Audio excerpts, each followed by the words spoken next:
They're probably not as invested as you are, and I know it hurts. But I know from experience that you tend to overlook all of the red flags, the mixed signals, the communication, the inconsistent behavior. I'm going to give you some signs of true confusion and inconsistency.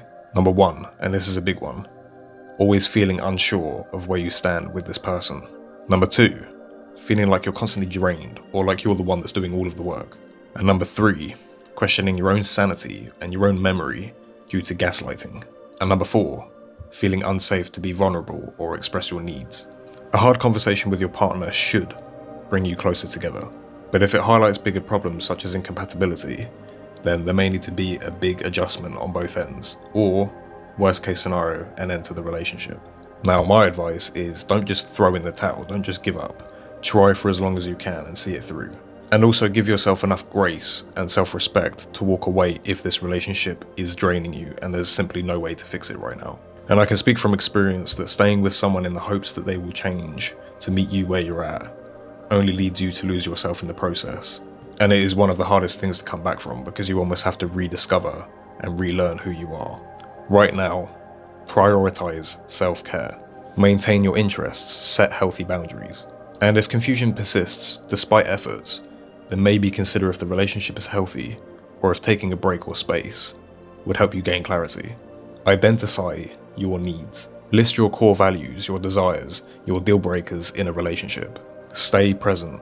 Focus on the present moment with your partner instead of trying to predict the future.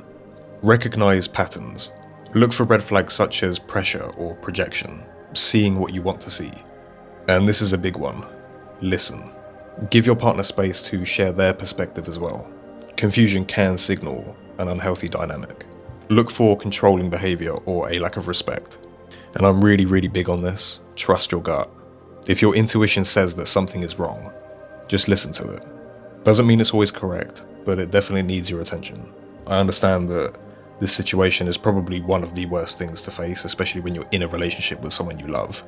And I was recently in this position with an ex-partner of mine that we've been on and off now for about 3 years. And I mean, I love this girl more than anything, but it just simply doesn't work right now. And not due to incompatibility with values or future alignment or us as people.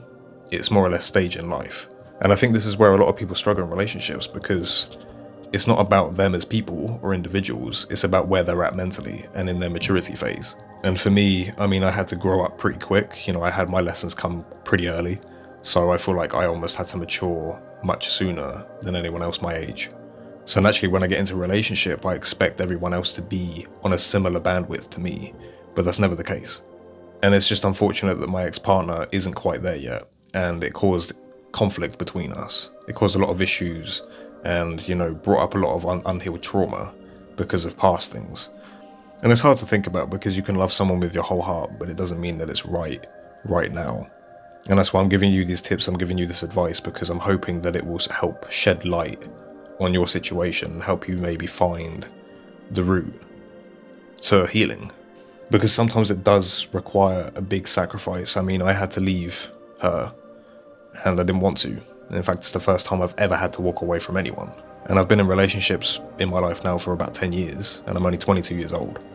So you can imagine, I mean, from the ages of 12 onwards, all I've really ever known is being with a partner, making a relationship work. But you do have to recognize when enough is enough and when self-abandonment and self-respect has to step in.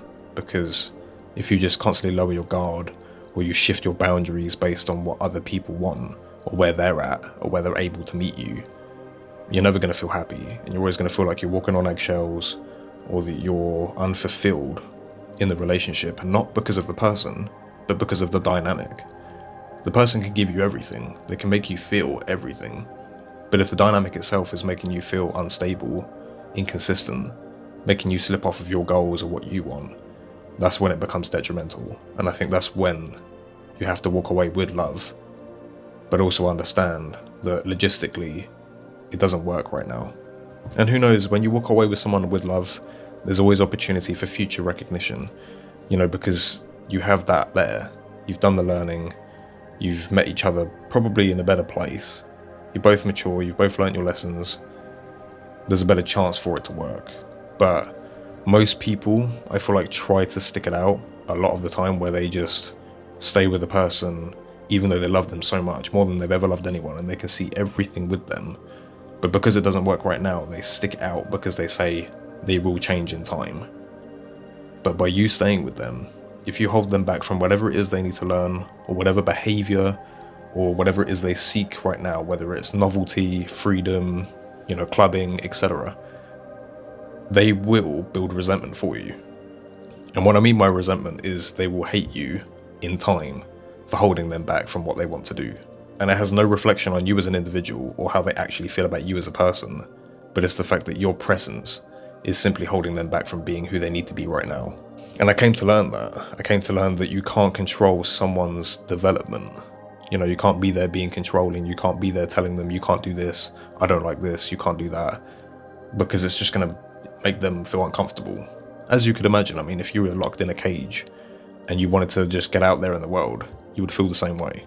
And regardless of whatever they're doing is right or wrong, right now, to them is what they need. And if they have to go through a lesson and they have to learn things, then that's for them to do.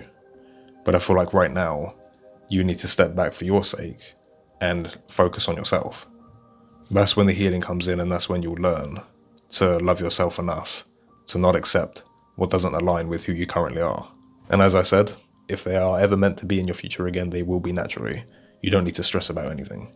Please comment something below. I mean, if you have any questions or if you need advice in this situation, because I've been there, I'm more than happy to answer every single one of you. I really do hope that this was valuable and that you learned something from this and that it actually helped you in some way, at least find direction in this situation. And yeah, just good luck.